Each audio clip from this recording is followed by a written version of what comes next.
Sahabat Shalom, malam ini kita akan belajar tentang 10 hukum secara khusus perintah tentang memelihara atau mengingat hari Sabat, hari istirahat. Kita akan belajar etimologinya, katanya berarti apa, kemudian bagaimana kita harus merayakannya, termasuk berkaitan dengan numerologi angka 7 dan juga kalender. Kita akan bahas sedikit. Selamat menyimak dan Tuhan menyertai, memberkati kita semua. Amin. Nah, hari Sabat itu sebagai suatu perayaan itu sudah diperintahkan itu di Keluaran ya, per 16:23. Tidak ada kata Holy Sabbath itu. Tapi juga kita lihat di sini ada kata rest, istirahat. Jadi sabatnya ini B-nya 2, ini dages atau titik, dages forte.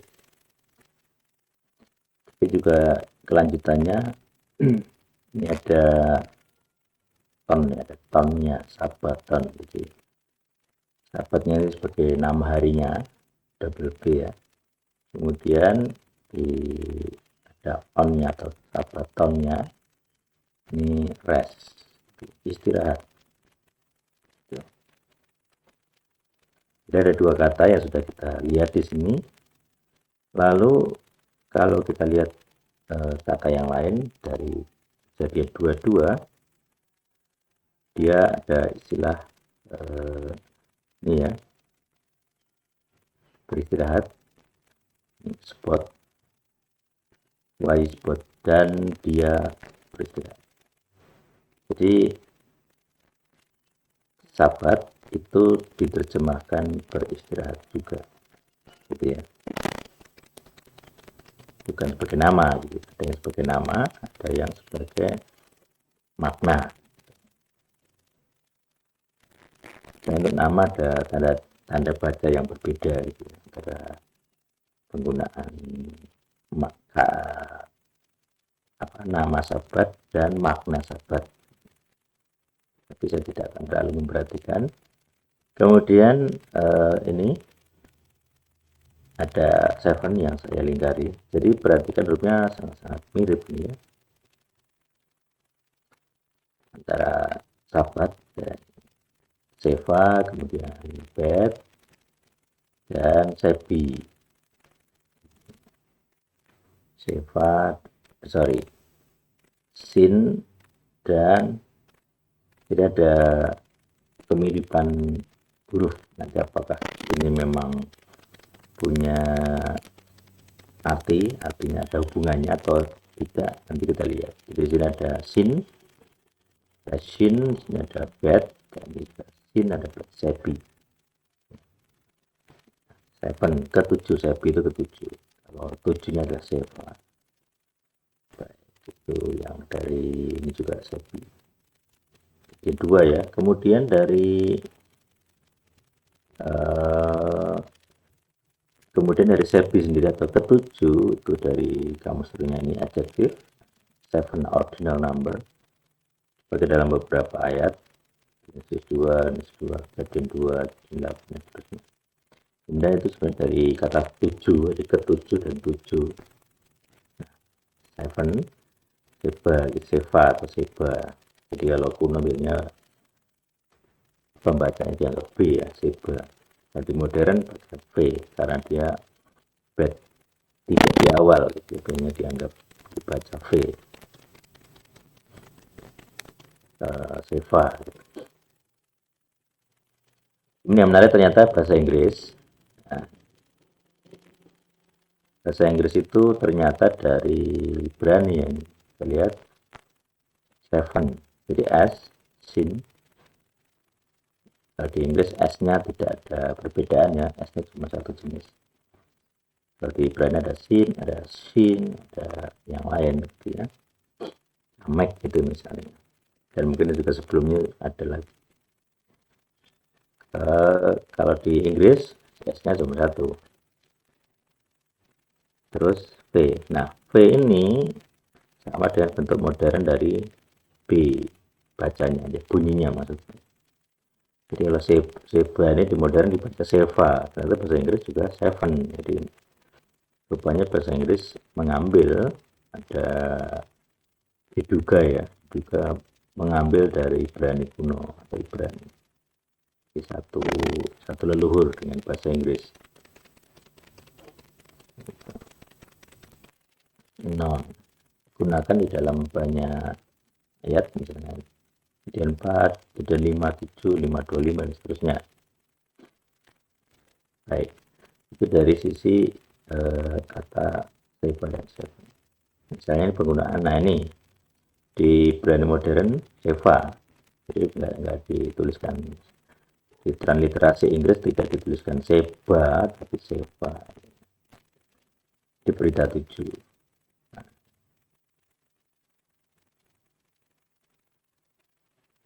Seva, Seva.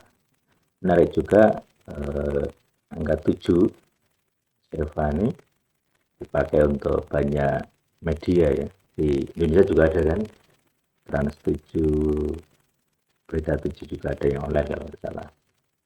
Terus apa itu, TV 7 mungkin.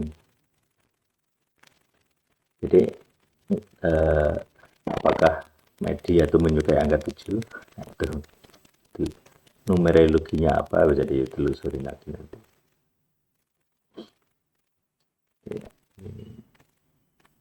Terus, nah kita akan, kata terakhir kita akan melihat etimologinya dari Ibrani kuno ya. Baik, jadi dari kata sabat ada 3 huruf di Ibrani kuno maupun modern juga. Kalau kita lihat di sini,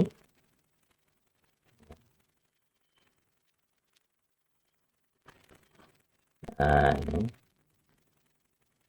kelihatan. Jadi ada 3 huruf, saya yang terlalu nempel ini. Nah, ini sin ya, ada hanya sin. Sin ini kalau kita lihat di sini, kita coba yang bawah yang lebih jelas. Ini itu gigi depan, gigi kelinci ya. Gigi kelinci itu memberi makna menggigit. Kemudian yang ini bed ini B, rumah. Ini tenda rumah, tenda denah dari tenda. Kalau dari atas tenda orang kuno Semitic seperti ini. Kemudian yang ini salib itu tau, tanda. Nah, ada yang pakai model salib plus, ada yang kayak X ya. Jadi ada beberapa variasi bentuk tau. Oke, terus nah kita lihat di sini. Nah, kata sabat itu punya kata dasar. Jadi sabatnya sendiri itu bukan kata dasar. Jadi kata dasarnya itu ada yang di depan ini. Jadi dia itu seperti prefix ya, suffix ya. Jadi ada kata dasar sin dan bet, kemudian ditambahi tau. Nah, kata dasarnya seba ini adalah sitting to rest, duduk untuk beristirahat. Ini menarik, bagaimana maksudnya sitting to rest, duduk beristirahat, dengan sin dan bed. Pertama dari sin dulu ya. Sin itu kan gigi ya, gigi itu kan menggigit. Jadi kalau maksudnya menggigit itu artinya dia sedang menempelkan sesuatu. Nah, ada menggigit itu kan menempel, jadi menggigit, menempel, gigi menempel, gigi itu menggigit. Kemudian bed, nah ini rumah, jadi menempel ke rumah, kira-kira seperti itu. Jadi sitting to rest, duduk untuk beristirahat, itu dari menggigit rumah, artinya menempel ke rumah, tinggal di rumah. Konsepnya atau pemahamannya, orang yang istirahat itu akan di rumah gitu. Sedangkan orang yang bekerja akan di luar. Karena pekerjaannya konteks budayanya, konteks pekerjaannya adalah di ladang, menggembala kambing atau bepergian gitu ya. Termasuk sedang mengembara gitu ya. Atau bepergian jauh atau juga nanti pindah tempat itu bekerja. Dan tidak mungkin di rumah gitu karena pekerjaan itu selalu dikaitkan dengan kegiatan outdoor. Beda dengan sekarang gitu ya. Orang tiduran juga sambil bekerja. Jadi kalau orang investor gitu sambil tiduran uangnya datang gitu. Pas income. Sambil tiduran orang bisa kerja online, pakai laptop, pakai HP gitu ya. Sambil apa main game misalnya itu kan duduk, tapi tidak untuk istirahat itu, duduk untuk bekerja. Ini konteksnya duduk, benar-benar duduk untuk istirahat. Dan di dalam rumah, karena di luar rumah tidak mungkin bisa duduk, panas gitu ya. Nah itu konteksnya. Ini yang makna asli Pro-nya seperti itu. Jadi kata istirahat dan kata sabat itu punya kaitan. Jadi akar katanya adalah saba, seba, di sin dan bet. Nah akhiran t atau tau memang biasanya tambahan gitu ya. Kalau sabat itu kan jadi nama. Kemudian juga akhirnya berarti istirahat gitu ya. Nah tapi kayak istilahnya kayak tambahan saja, memberi sifat gitu atau adjektif. Kemudian kita masuk ke berikutnya. Ini ada ini ya penjelasannya yang lebih banyak. Misalnya di dalam terjemahan kata juga ada banyak kata yang dipakai ya. Cease, berhenti, rest, istirahat, away, pergi, fail, gagal. Gagal itu berhenti dari sukses. Celebrate, merayakan. Ini ada model verbnya Paal, Nipal, Hibil. Silahkan dipelajari sendiri. Untuk berhenti dari aktivitas for the purpose of rest atau celebration. Jadi berhenti dari kegiatan demi satu tujuan. Tujuannya apa bisa? Bisa karena istirahat atau karena merayakan suatu. Itu sabat. Itu kata atau makna yang paling jelas ya untuk kata sabat. Jadi bukan nama tapi makna. Jadi kata sabat bisa dianggap nama. Hari sabat itu kan nama. Tapi juga bisa berarti makna, yaitu cease, berhenti, istirahat. Atau gagal gitu ya. Jadi nanti dia dianggap mogok gitu ya. Salah satu katanya, pokoknya berhenti. Itu. Nah, ini penjelasan yang lain. Di ayat yang lain juga.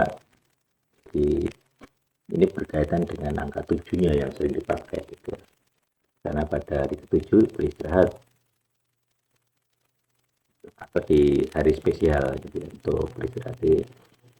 Kata sahabatnya sendiri tidak harus hari ke-7 tapi juga setiap hari yang untuk istirahat itu bisa digunakan. Karena kata sebanya memang istirahat. Jadi poinnya adalah istirahatnya, bukan namanya gitu. Dan ini memang satu makna. Jadi kalau sabat nama, kemudian sabat sebagai istirahat, sabanya sitting to rest. Nah sitting to rest itu ternyata 7 juga. Jadi seba, saba, seva itu kan 7. Jadi kayak sinonim ya, bukan sinonim apa ya? Satu kata untuk banyak makna. Homonim ya mungkin nama maksud yang saya inginkan. Jadi satu kata untuk banyak makna. Homonim mungkin atau apa ya. Jadi angka seba istirahat disamakan dengan angka 7, seva, saba, seva, seba gitu ya. Jadi artinya memang sejak dulu di bangsa Semitik istirahat itu ditandai dengan angka 7, seba. Itu sudah dari sononya, dari awal bahasanya begitu. Jadi mereka sejak dulu memang punya tradisi atau punya kebiasaan untuk beristirahat pada hari Ketujuh. Apakah itu sebelum Sina sudah ada, kita tidak tahu. Tapi faktanya kalau itu sudah dibahas gitu ya di awal gitu. Dimulai sebelum Cina orang juga sudah punya kebiasaan gitu. Dari Sabaton ya sama sih, fishing berhenti, lebih ke proses ya, Sabaton beristirahat. Jadi bukan verb yang sudah selesai, jadi ya atau perfect, tapi yang ongoing, Sabaton berhenti ing. Ini sahabat juga. Nah, kemudian nomor ke angka 7, nanti tadi sudah saya singgung sedikit.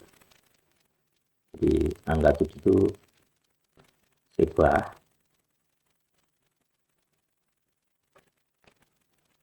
Ya. Jadi 7 dan sebah gitu.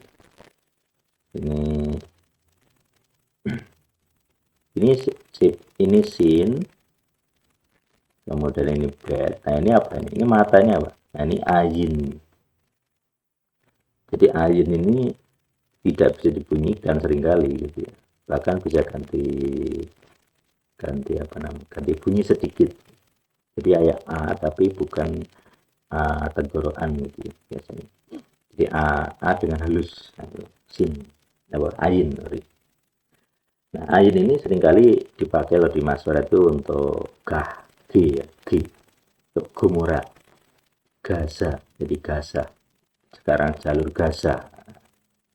G-nya itu termasuk gomora itu pakai ayin kalau di Maswara. Tapi sebenarnya itu nanti kalau di kuno itu bukan ayin ya sebenarnya, tapi pakai gah. Nanti bisa dilihat video saya yang tentang huruf ayin tapi dibaca G.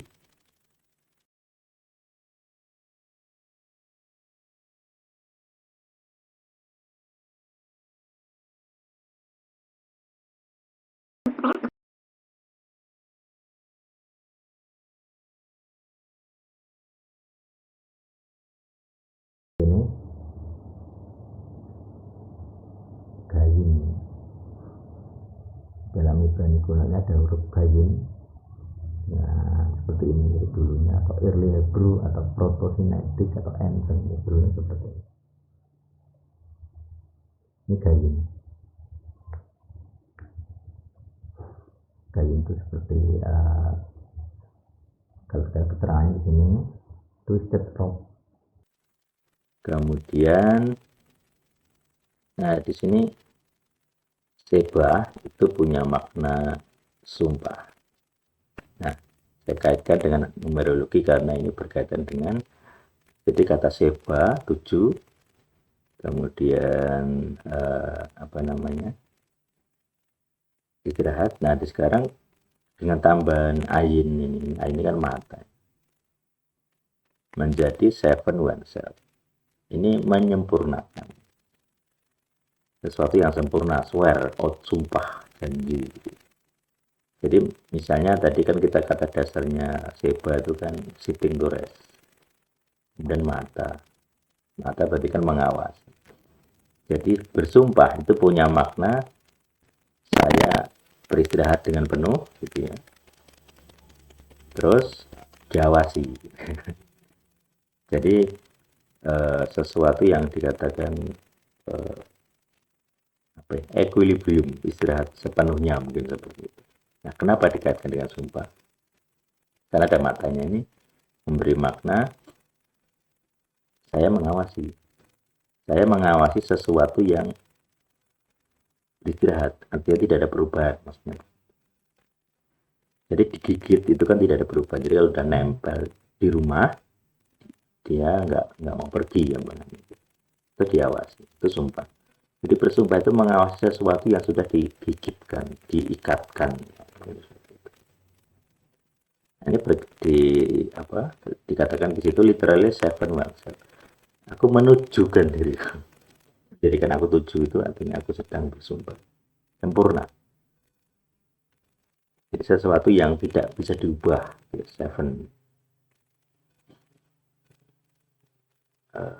sumpah itu kan gitu. Jadi kalau orang sudah sumpah artinya nggak boleh nego lagi, nggak boleh diubah lagi.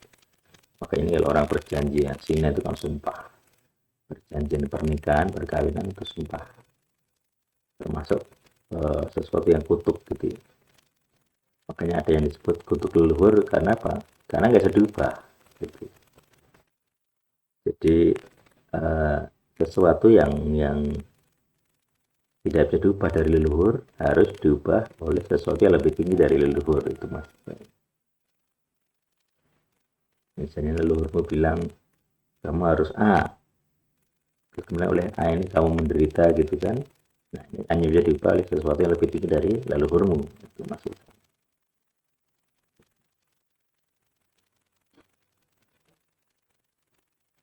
Oke, itu ya. Jadi ini tentang sahabat. Nah, ini tentang sumpah ini jadi telusuri lagi. Yang jelas sahabat, kemudian angka 7 dan sumpah itu punya sambungan. Tapi kali ini dalam khotbah kali ini kita akan belajar tentang perintah merayakan dan juga mengingat dari sahabat. Selamat menyimak dan semoga kita semua bisa belajar bersama-sama. Dalam nama Dia yang hidup. Amin.